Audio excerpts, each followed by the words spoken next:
Try to rebuild the trust between our peoples. খবরদারি করতে না পেরে উল্টো পথে যুক্তরাষ্ট্র অস্বস্তি কাটিয়ে বাংলাদেশের বিশ্বাস পুনরুদ্ধারে ডোনাল্ড লুর সফর জানালেন মন্ত্রী। বঙ্গবন্ধুর খুনি ও জিএসপি ইস্যুতে আশ্বাস মিললেও নিষেধাজ্ঞা তোলার প্রক্রিয়া লম্বা। Last year, we know there were a lot of tensions between the United States and Bangladesh, caused some tensions. This is common in our relationship. We want to look forward and not look back. RAB sanction আমাদের সম্পর্কে প্রভাব ফেলেছিল। আমরা সামনের দিকে এগিয়ে যেতে চাই, তিনিও একমত হয়েছেন। লুর সঙ্গে বৈঠকের ভেতরে এক, বাইরে আরেক কথা দাবি বিএনপির। ভিতরে এক কাজ করে আর জনগণকে ভিন্ন ধরনের কথা শোনায়। তারা একটা অবাধ সুষ্ঠু নিরপেক্ষ নির্বাচনের পক্ষে কথা বলেছেন, এটা তারা এখনো অব্যাহত রেখেছেন। এই বাংলাদেশের বর্তমান অবস্থার পরিস্থিতি তারা এতটুকু খুশি না। দেখছিলেন প্রধান শিরোনাম, রাতের সময়ের সঙ্গে আছি আমি খান তাজনীন হাসান। এবার অন্যান্য শীর্ষ সংবাদ। কম করে হলো 7-8 লাখ আপনার লাইসেন্স এখনো আপনি দিতে পারেন। আজকে একজন দিয়েছে, টাকাটা জমা দিয়ে দেন, যখন টাকা জমা দেয় এরপর তার বলবেন আমি তো লাইসেন্স পাঠা দিচ্ছি স্যার। তোপের মুখে সড়ক বিভাগ, অর্থমন্ত্রী ঢাকা সহ সারা দেশে মোটরসাইকেল চালকদের হেলমেট ব্যবহার নিশ্চিতের নির্দেশ। দেশের মোট শ্রমশক্তির 50% নারীর অংশগ্রহণ নিশ্চিত করাই লক্ষ্য বললেন প্রধানমন্ত্রী। ফিলিস্তিনে নারী শিশুদের সহায়তায় জাতিসংঘকে ব্যবস্থা নেওয়ার আহ্বান। এবং পারফরম্যান্স ও টি-20-র অতীত অভিজ্ঞতায় বিশ্বকাপে বড় কিছু সুযোগ দেখছে না টাইগাররা। আপাতত লক্ষ্য সুপার 8, প্রথম ম্যাচ থেকেই তাসকিনকে পাওয়ার আশা।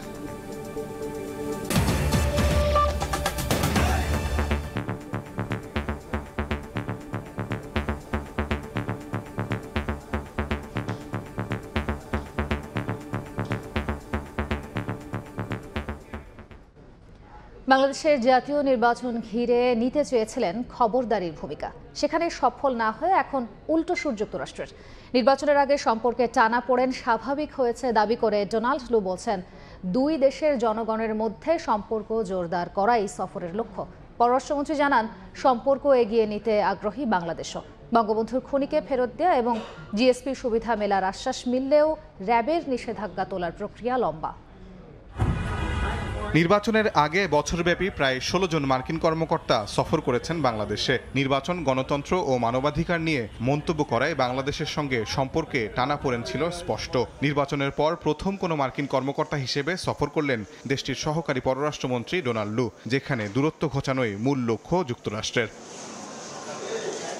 সফরের সবচেয়ে গুরুত্বপূর্ণ অধ্যায় পররাষ্ট্র সচিবের সঙ্গে মঙ্গলবার দ্বিপাক্ষিক বৈঠক অনুষ্ঠিত হয়। এরপর পররাষ্ট্রমন্ত্রীর সঙ্গে সৌজন্য সাক্ষাৎ শেষে প্রথমবারের মতো গণমাধ্যমের সামনে আসেন ডোনাল্ড লু। শুরুতেই তিনি বলেন, দুই দেশের জনগণের মধ্যে সম্পর্ক পুনর্নির্মাণ করাই তার সফরের উদ্দেশ্য। নির্বাচনের আগে সম্পর্কের টানাপোড়েনকে স্বাভাবিক উল্লেখ করে তা ঘোচাতে কাজ করা হবে বলে জানান তিনি। I visited Bangladesh these last 2 days in order to try to rebuild the trust between our peoples. Last year, we know there were a lot of tensions between the United States and Bangladesh. The United States worked very hard to promote free, fair, and nonviolent elections here, and it caused some tensions. This is common in our relationship. We want to look forward and not look back. দুই দেশের মধ্যে নিষেধাজ্ঞা, মানবাধিকার সহ কয়েকটি কঠিন বিষয় রয়েছে। এসব বিষয়ে কাজ করার মাধ্যমে একটি ইতিবাচক সম্পর্ক গড়তে চায় যুক্তরাষ্ট্র। RAB sanctions, we have labor reforms, we have human rights and business climate reforms. But in order to work on the hard issues, we want to build up the cooperation we have on positive issues. পরে পররাষ্ট্রমন্ত্রী জানান, দুই দেশের সম্পর্ক উন্নয়নে নানা বিষয় নিয়ে আলোচনা হয়েছে। বঙ্গবন্ধুর খুনি রাশেদ চৌধুরী ও বাণিজ্য সুবিধা জিএসপি ফিরিয়ে দেওয়ার বিষয়েও আশ্বাস দিয়েছেন মার্কিন কর্মকর্তা। তবে র‍্যাবের নিষেধাজ্ঞা তুলে নেওয়ার প্রক্রিয়া লম্বা বলে জানান মন্ত্রী। স্যাংশন দেওয়ার প্রক্রিয়াটাও অনেক লম্বা ছিল, উইথড্রয়ালের প্রক্রিয়াটাও একটু লম্বা। তবে এই নিয়ে বিস্তারিত আলোচনা হয়নি। রিইন্ট্রোডিউস করলে তারা জিএসপি ফ্যাসিলিটি বাংলাদেশকে আবার দিতে চায়। রাশেদ চৌধুরীকে আমরা এখানে ফিরিয়ে আনতে পারি, সেজন্য তারা অ্যাসিস্ট করবে। এছাড়া বাংলাদেশের কর ব্যবস্থাপনা উন্নয়ন, দুর্নীতি দমন এবং উচ্চশিক্ষায় সুযোগ বাড়ানোর বিষয়ে যুক্তরাষ্ট্র সহযোগিতা করবে বলেও আশ্বাস দেন ডোনাল্ড লু। ট্যাক্সেশন সিস্টেমকে আধুনিক করার জন্য। তাজওয়ার মাহমিদ, সময় সংবাদ, ঢাকা। এ নিয়ে আলোচনার জন্য স্টুডিওতে আছেন রিপোর্টার তাজওয়ার মাহমিদ, যাচ্ছি তার কাছে। তাজওয়ার, আপনাকে স্বাগত জানাচ্ছি। আপনারই করা প্রতিবেদনে দেখছিলাম যে ডোনাল্ড লু বলেছেন টু রিবিল্ড দ্য ট্রাস্ট, অর্থাৎ বিশ্বাস পুনর্নির্মাণ করতে চাই। এই পুনর্নির্মাণের প্রশ্নটি আসলে কেন আসছে, আর এখানেই কি আসলে যে নির্বাচনের আগে যে সফরটি ছিল এখনকার যে সেই সফর, সেখানে এই বিষয়টিতেই ভিন্ন কিনা?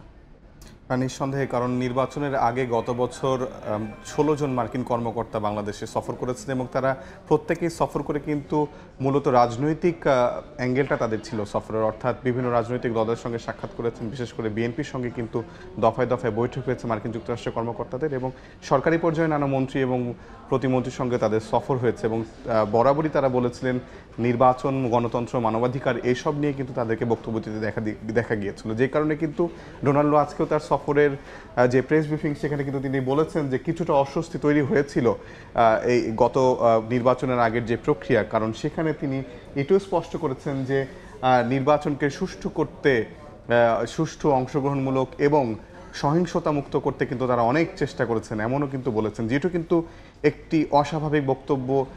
সেটি তুলনা করলে যে বহির্বিশ্বাস একজন সহকারী পররাষ্ট্রমন্ত্রী সেটি বলতে পারেন কিনা, এবং সেই অস্বস্তি কাটিয়ে যার ফলে কিছুটা অস্বস্তি তৈরি হয়েছিল, কিন্তু সেটি স্বাভাবিক বলেও কিন্তু ডোনাল্ড লু বলছেন দুটি বন্ধুত্বপূর্ণ রাষ্ট্রের মধ্যে সেটি হতে পারে, এবং তিনি বলছেন যে সামনের দিকে তাকাতে চান, পেছনে যা হয়েছে দুই দেশের মধ্যে যেই সম্পর্কে টানাপোড়েন সেগুলো নিয়ে আর কথাবার্তা না বাড়িয়ে বরং সামনের দিকে কিভাবে যেই সম্পর্ক সেটি বাড়ানো যায় সেই দিকেই কিন্তু তার লক্ষ্য, এবং তার সফরের যে উদ্দেশ্য, যেটি মার্কিন স্টেট ডিপার্টমেন্ট থেকেও বিবৃতি এসেছিল সফরের আগে, সেখানেও কিন্তু বলা হয়েছে যে সম্পর্ক কিভাবে জোরদার করা যায়, স্ট্রেংথেন শব্দটি বারবার ব্যবহার করা হয়েছে, সম্পর্ক জোরদারের উদ্দেশ্যে কিন্তু এই সফরে তিনি এসেছেন।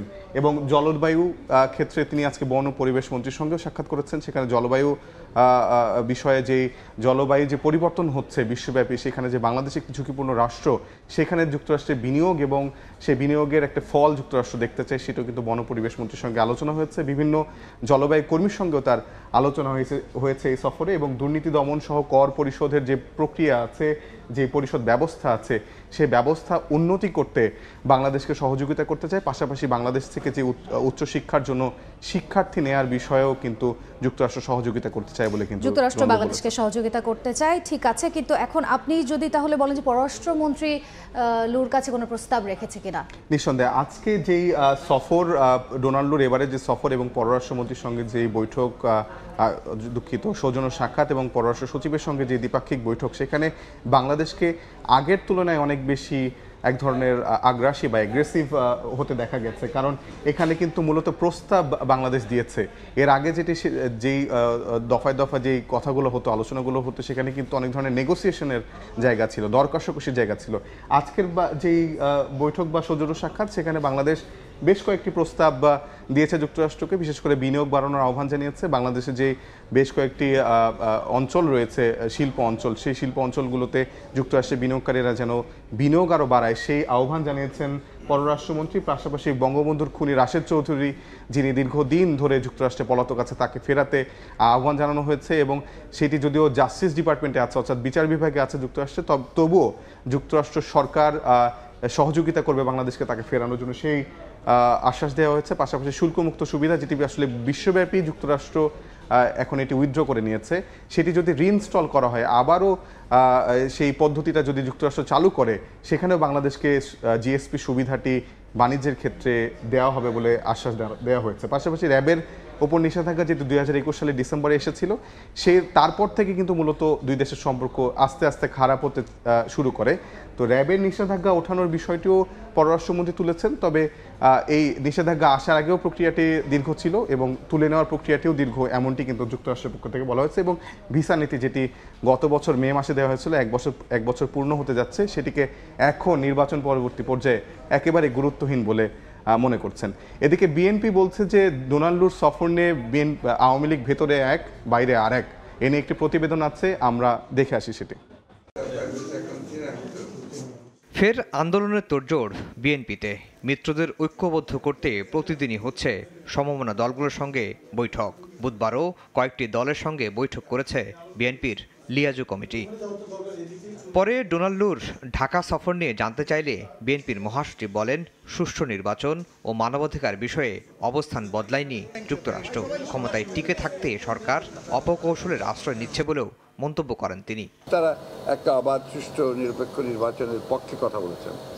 এটা তারা এখনো অব্যাহত রেখেছেন। এই বাংলাদেশের বর্তমান অবস্থার পরিস্থিতি তারা এতটুকু খুশি না। কিন্তু তারা তো আপনি জানেন যে কোনো দেশের তাদের কূটনৈতিক সম্পর্ক থেকে অব্যাহত রাখতে হয় সবাইকেই, এবং সেই জন্য তারা সেটাকে অব্যাহত রাখেন।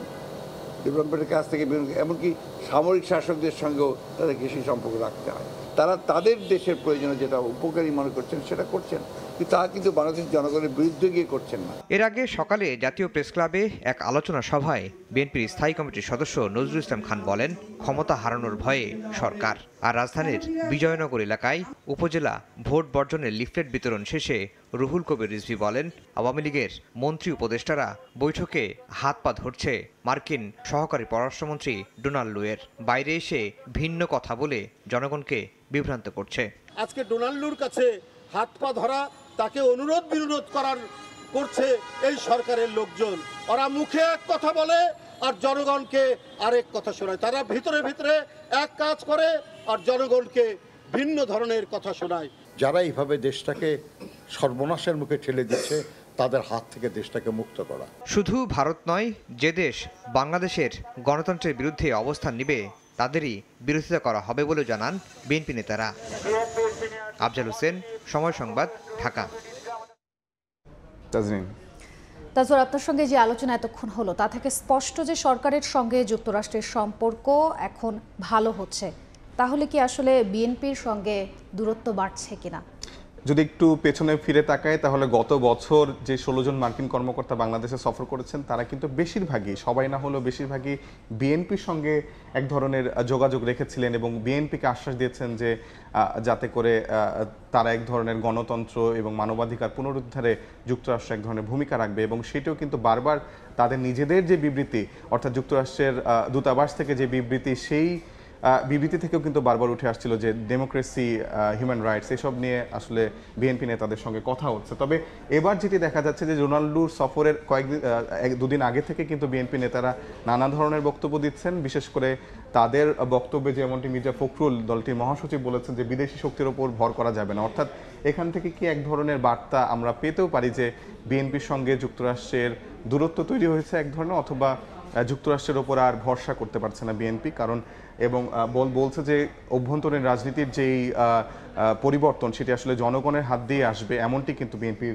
নেতারা বলছেন। অপরদিকে বিএনপির যুগ্ম মহাসচিব রুহুল কবির রিজভী বলছেন যে ডোনাল্ডুর সঙ্গে বৈঠকে আওয়ামী লীগ নেতারা ভেতরে এক কথা বলে, বাইরে এক কথা বলে, অর্থাৎ সেটাও কিন্তু তারা স্পষ্ট নয়। এবং আজকের ডোনাল্ডুর বক্তব্য সেটাও কিন্তু হয়তো বিএনপি নেতারা শুনবেন বা তাদের বক্তব্যকে নিজেরা আসলে ভাবার সুযোগ আছে। এবং ডোনাল্ডোর সফর নিয়ে ভাবছি না, এমন কথা কিন্তু বিএনপির আরেক নেতা নজরুল ইসলাম খান ডোনাল্ডো আসার আগে বলেছিলেন। কারণ তারা আসলে এবার যেটি দেখা গেছে যে গতবারে যে ধরনের আমন্ত্রণ যে কোনো মার্কিন কর্মকর্তা আসার আগেই তারা পেতেন, এবার কিন্তু সে ধরনের কোনো আমন্ত্রণ পাননি, যে কারণে কিন্তু তিনি বলেছিলেন যে এবার তারা সফর নিয়ে ভাবছেন না।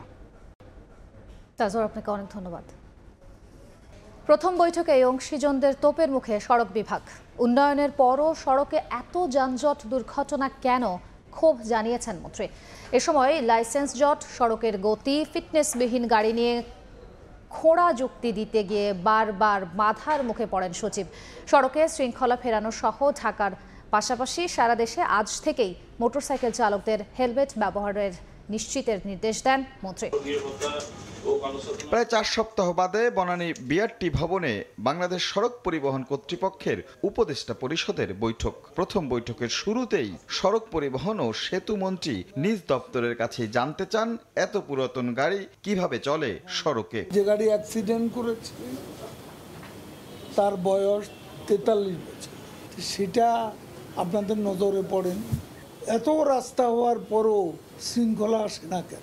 এরপরে একে একে বিভিন্ন অংশীজনের তোপের মুখে পড়েন সড়ক সচিব। বিশেষ করে ড্রাইভিং লাইসেন্সের জট, দুর্ঘটনা সহ বেশ কিছু বিষয়ে শ্রমিক সংগঠনের নেতা শাহজাহান খানের প্রশ্নে খেই হারান সেতু সচিব। কম করে হলো 7-8 লাখ আপনার লাইসেন্স এখনো আপনি দিতে পারেন স্যার, আমার ডাটাবেস থেকে কথা বলবেন, দেখতে পারবেন না। এছাড়া শব্দ দূষণ, গতি নিয়ন্ত্রণ নিয়েও অংশীজনের সঙ্গে বিতর্কে জড়ান মন্ত্রণালয়ের কর্তা ব্যক্তিরা। হর্নগুলোর মাত্রা নিয়ন্ত্রণের জন্য ডেসিবেল ঠিক করে দিয়েছি যে এতটুকু হলে হবে, কিন্তু সেটা তো কেউ মানছে না স্যার। অনুষ্ঠানে ঢাকার 2 মেয়র বলেন, রাজধানীর সড়কের অধিকাংশই সংস্কার করেন তারা, আর রোড ট্যাক্স আদায় করে সড়ক বিভাগ। মেয়ররা চাইলেন সেই টাকার ভাগ, মুক্তি চাইলেন ব্যাটারি চালিত অটো রিকশা থেকে। তারা যে অংশ রাখুক, আমাদের অংশটা যদি দিয়ে দেওয়া হয় বাৎসরিক, তাহলে আমরা উপকৃত হব। ঢাকা শহরে কোনো ধরনের ইজি বাইক চলবে না বা ব্যাটারি চালাবে, এটা অত্যন্তভাবে ঝুঁকিপূর্ণ। পরে সড়ক পরিবহন ও সেতু মন্ত্রী ঘোষণা দেন, ঢাকার 2 সিটিতে ব্যাটারি চালিত অটোরিকশা পুরোপুরি বন্ধের নির্দেশ দেন লক্কর ছক্কর গাড়ি ডাম্পিং এর। সারা বাংলাদেশে এভাবে নো হেলমেট নো ফিউল এই নীতি কার্যকরের ব্যবস্থা আমরা যদি নিতে পারি তাহলে এখানে একটা সুফল আসবে। সড়ক নিরাপত্তায় গতি নিয়ন্ত্রণের নতুন বিধি কাজে আসবে বলেও মনে করেন ওবায়দুল কাদের। রাশেদ লিমন, সময় সংবাদ, ঢাকা। ফিলিস্তিনে প্রতিনিয়ত নারী শিশুরা দুর্বিষহ পরিস্থিতি পার করছেন। তাদের সহায়তায় জাতিসংঘকে দ্রুত কার্যকর পদক্ষেপ নেওয়ার আহ্বান জানিয়েছেন প্রধানমন্ত্রী শেখ হাসিনা। সকালে ঢাকায় জনসংখ্যাগত বৈচিত্র্য ও টেকসই উন্নয়ন শীর্ষক এক বৈশ্বিক সংলাপের উদ্বোধনী অধিবেশনে বক্তব্য রাখেন সরকার প্রধান। বর্তমানে শ্রমশক্তির 42.6% নারী, যা 2030 সালের মধ্যে 50-এ উন্নীত হবে। আমরা আমাদের জনগোষ্ঠীকে দক্ষ জনশক্তিতে পরিণত করার জন্য ব্যাপক বিনিয়োগের উদ্যোগ নিয়েছি। এ লক্ষ্যে আন্তর্জাতিক অর্থায়নের পরিমাণ ও সহজ প্রাপ্যতা নিশ্চিত করার জন্য উন্নয়ন সহযোগী ও আন্তর্জাতিক আর্থিক প্রতিষ্ঠানগুলোর আরও আন্তরিক হতে হবে। বিপুল সংখ্যক নারী ও শিশু ফিলিস্তিনে আজ প্রয়োজনীয় চিকিৎসা ও স্বাস্থ্য সেবা থেকে বঞ্চিত। প্রতিনিয়ত জীবন মৃত্যুর সঙ্গে তারা লড়াই করছে। আমি আশা করি জাতিসংঘ সহ অন্যান্য আন্তর্জাতিক সংস্থা সেখানে সকলের জন্য প্রয়োজনীয় স্বাস্থ্য সেবা নিশ্চিত করতে আরও কার্যকর ভূমিকা পালন করবে। ডলারের দাম বৃদ্ধি, আইএমএফের চাপ, বৈশ্বিক বাস্তবতা সব মিলিয়ে ত্রিমুখী সংকটে বিদ্যুৎ ও জ্বালানি খাত। এ অবস্থায় আবারও চাপছে গ্রাহকের ওপর দাম বৃদ্ধির খড়গ। আইএমএফের পরামর্শে ঘাটতি কমাতে এখন থেকে প্রতি 3 মাস অন্তর বিদ্যুতের দাম বাড়ানোর চিন্তাভাবনা নীতি নির্ধারকদের, যা চলবে 3 বছর ধরে। তবে ভোক্তা অধিকার সংগঠন ক্যাব বলছে, আইএমএফের প্রেসক্রিপশন আরও নাজুক করবে গ্রাহক স্বার্থ আর জ্বালানি নিরাপত্তাকে। ফারুক ভূঁইয়া রবিনের রিপোর্ট। নানামুখী সংকটে সাম্প্রতিক বছরগুলোতে ধুঁকতে থাকা বিদ্যুৎ ও জ্বালানি খাত সমানভাবে বিপাকে ফেলছে গ্রাহকদেরও। 2010 সাল থেকে 2020 সাল পর্যন্ত গ্রাহক পর্যায়ে বিদ্যুতের দাম বেড়েছিল 9 বার, কিন্তু গত 1.5 বছরেরও কম সময়ে দাম বাড়ে 4 বার। 2010 সালের ফেব্রুয়ারিতে গ্রাহক পর্যায়ে 3 টাকা 73 পয়সায় থাকা ইউনিট প্রতি বিদ্যুতের গড় দাম 140% বেড়ে এখন দাঁড়িয়েছে 8 টাকা 95 পয়সা। আর এই অবস্থা এবার আরও নাজুক হওয়ার পালা। ডলারের আনুষ্ঠানিক দাম 1 লাফে 7 টাকা করে বাড়ানোই আবারও বাড়তি ব্যয়ের শঙ্কা বিদ্যুৎ জ্বালানি খাত ঘিরে। তার উপর আন্তর্জাতিক মুদ্রা তহবিল বা আইএমএফের কাছ থেকে ঋণ নিতে গিয়ে বিদ্যুৎ জ্বালানি খাতকে ভর্তুকি মুক্ত করা সহ নানা সংস্কারের পথে হাঁটতে অনেকটি বাধ্য হচ্ছে সরকার। আর এসবের ভার গিয়ে চাপছে সাধারণ গ্রাহকের কাঁধে। ডলারের দাম বৃদ্ধি হয়েছে, আমাদের ভর্তুকির অ্যাডজাস্টমেন্ট আছে, এগুলি করতে গিয়ে আমরা বছরে বিদ্যুতের প্রাইস অ্যাডজাস্টমেন্ট প্রায় 4 থেকে 5 বারের মতো করব। তবে ভোক্তা অধিকার সংগঠন ক্যাব মনে করে, অযৌক্তিক ব্যয় কমানো, ট্যাক্স ভ্যাটের মতো রাজস্ব খাত থেকে বিদ্যুৎ জ্বালানি খাতকে মুক্ত রাখা সহ কিছু নীতি সংস্কার করলে দাম না বাড়িয়েও ঘাটতি সমন্বয় সম্ভব। জ্বালানি নিরাপত্তা বিপর্যস্ত হচ্ছে, আইএমএফ এর কথা, এতে তো কোনো সন্দেহ নেই। বিদ্যুতের দাম না বৃদ্ধি করে সমন্বয় করা সম্ভব, ব্যয় কমায়, কতটা খরচ ব্যয় বাড়ায় লুণ্ঠন করা হয়েছে, সে বিষয়টিও তো এখন বিতর্কিত বিষয় হয়ে গেছে। দেশে জ্বালানি তেলের 90% বেশি আমদানি নির্ভর হওয়ায় টাকার অবমূল্যায়নের কারণে নেতিবাচক প্রভাব পড়তে পারে কৌশলগত এই পণ্যটির দামেও। বলার অপেক্ষা রাখে না নতুন চ্যালেঞ্জে দেশের বিদ্যুৎ ও জ্বালানি খাত। তবে বাস্তবতা হচ্ছে নীতি প্রণয়নে নেই গ্রাহকের কোনো হাত, আবার নতুন নতুন বৈশ্বিক বাস্তবতায়নেই সাধারণ মানুষের দায়। কিন্তু দিন শেষে এসবের দায়ভার চাপছে গ্রাহকের কাঁধেই। ফারুক ভিয়া, রবিন, সময় সংবাদ, ঢাকা। দেখছেন রাতের সময়। খেলার খবর। বিশ্বকাপে নিজেদের প্রথম ম্যাচে তাসকিনকে পাওয়ার ব্যাপারে আত্মবিশ্বাসী নাজমুল হোসেন শান্ত। লিটনের অফ ফর্মেও বিকল্পের চিন্তা করেনি বলেও জানিয়েছেন টাইগার অধিনায়ক। বিশ্বকাপ খেলতে রওনা দেওয়ার আগে সংবাদ সম্মেলনে এসব কথা জানান শান্ত। এদিন টিম ফটো সেশনে অংশ নেয় 15 ক্রিকেটার সহ টিম ম্যানেজমেন্টের সদস্যরা। বিশ্বকাপে উড়াল দেওয়ার আগে হাস্যোজ্জ্বল টিম বাংলাদেশ। যদিও টি-20-র অতীত আর বিশ্বকাপে বাংলাদেশের ইতিহাস স্বস্তিতে থাকার সুযোগ দিচ্ছে না বেশি। এরপর আবার ঘরের মাঠে পরপর 2 সিরিজে হতশ্রী পারফরমেন্স আত্মবিশ্বাসের জায়গা কমিয়ে দিয়েছে আরো। We have high expectation as players and the staff and as well as the fans and the country. The first step is to get through this difficult group stage. We are in a very strong group. দলের পারফরমেন্সের মতো দুশ্চিন্তা তাসকিন আহমেদের চোট নিয়ে, যদিও আপাতত স্বস্তির খবর টাইগার শিবিরে। মেডিকেল ডিপার্টমেন্ট থেকে যতটুকু বুঝতে পেরেছি আমার মনে হয় সে প্রথম ম্যাচ থেকে খেলতে পারবেন। তাসকিনের দুঃস্বপ্ন ইনজুরি হলেও লিটনের জন্য তা ব্যাটিং পারফরমেন্স। লম্বা সময় ধরে নিজেকে হারিয়ে খুঁজতে থাকা এই ওপেনারে বিশ্বাস রাখতে চাইছে নীতি নির্ধারকরা। লিটন আমাদের খুবই ইম্পর্টেন্ট প্লেয়ার, আমরা সবাই জানি। যদিও রিসেন্টলি কয়েকটা সিরিজ হয়তো ভালো যায়নি, এটা আমি বিশ্বাস করি এটা হতে পারে, প্রত্যেকটা ক্রিকেটারের হতে পারে। বাট লাস্ট মোমেন্টে আমরা কেউই চাইনি যে একটা নতুন প্লেয়ার এসে টিমে হঠাৎ করে চলে আসুক। প্রেস কনফারেন্স আর টিম ফটো সেশনের দিনেও অনুশীলন করেছে টাইগাররা। এদিন সকাল 10:30 থেকে প্রথম 1 ঘন্টা ফিটনেস আর ফিল্ডিং, এরপরে পরবর্তী 1 ঘন্টা জিম সেশনে ঘাম ঝরান শান্ত বাহিনী। সাব্বির মিথুন, সময় সংবাদ, ঢাকা। এই পর্যায়ে শীর্ষ সংবাদগুলো জানিয়ে দিচ্ছি আরেকবার। Try to rebuild the trust between our peoples. খবরদারি করতে না পেরে উল্টো পথে যুক্তরাষ্ট্র। অস্বস্তি কাটিয়ে বাংলাদেশের বিশ্বাস পুনরুদ্ধারে ডোনাল্ড লুর সফর, জানালেন পররাষ্ট্রমন্ত্রী।